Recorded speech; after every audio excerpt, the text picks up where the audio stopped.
Hi hello నమస్తే welcome to curry king Satish. ఈరోజు చేయబోతున్న recipe meal maker masala curry. Chicken మటన్కి ఏమాత్రం తగ్గని మీల్ మేకర్ మసాలా కర్రీ ఎలా చేసుకోవాలో చూద్దామా. ముందుగా ఒక బౌల్ తీసుకొని మీల్ మేకర్ని బౌల్లో వేసేసుకుందాం.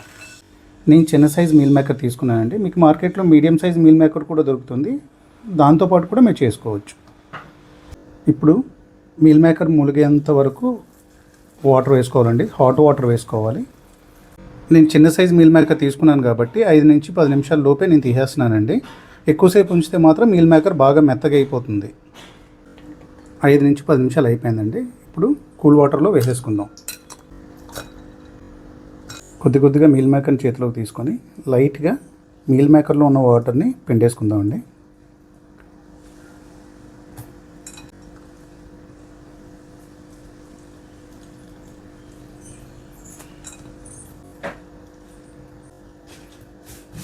మసాలా రెడీ చేసుకోవడానికి 4 లవంగాలు, చిన్నపాటి దాల్చిన చెక్క ఒకటి, కాస్త కొబ్బరి ముక్కలు, ఒక 3 పెద్ద సైజు అల్లం ముక్కలు, ఎల్లుల్లిపాయలు 7 నుంచి 8, 1 టీ స్పూన్ ధనియాలు, 1 టీ స్పూన్ జీలకర్ర వేసుకొని మిక్సీ పట్టేద్దాం.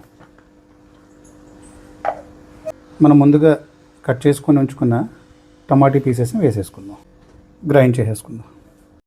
ప్యాన్ పెట్టుకొని 2 టేబుల్ స్పూన్ ఆయిల్ వేసేసుకుందాం. ఆయిల్ వేడెక్కిన తర్వాత ముందుగా కట్ చేసి ఉంచుకున్న ఉల్లిపాయల ముక్కలను వేసేసుకుందాం.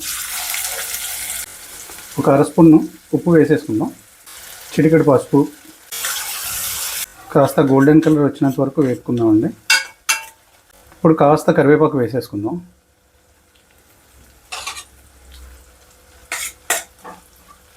ఇప్పుడు మనం ముందుగా గ్రైండ్ చేసి ఉంచుకున్న పేస్ట్ని వేసేసుకుందాం. బాగా కలిపేసుకుందాం. కాస్త వాటర్ వేసేసుకుందాం.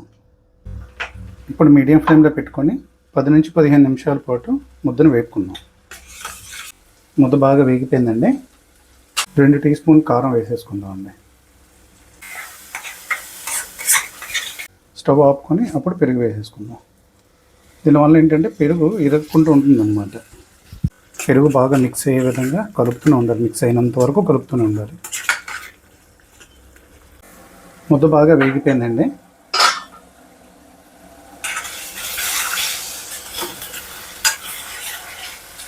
ఇప్పుడు కాస్త రుచికి తగ్గట్టు సాల్ట్ వేసేసుకోవాలి. ఇప్పుడు ఒక 2 గ్లాసులు వాటర్ వేసేసుకుందామండి. వేడి నీళ్ళు వేసుకోవాలి, చల్లనీళ్ళు మాత్రం వేసుకోకండి. మీడియం ఫ్లేమ్లో పెట్టుకొని కాసేపు బాయిల్ చేసేసుకుందాం. బాగా బాయిల్ అయిపోయిందండి. ఇప్పుడు మనం మీల్ మేకర్ వేసేసుకుందాం.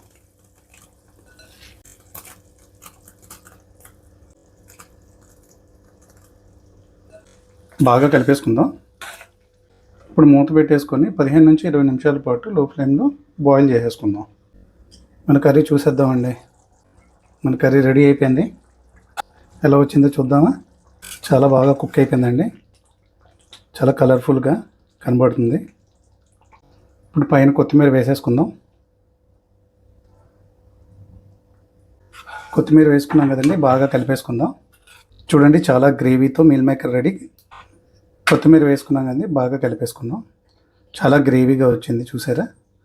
దీన్ని మనం చపాతీలోకి, రైస్లోకి, బిర్యానీలోకి, దోశలోకి, ఇడ్లీలోకి కూడా మనం సర్వ్ చేసుకొని తినొచ్చు.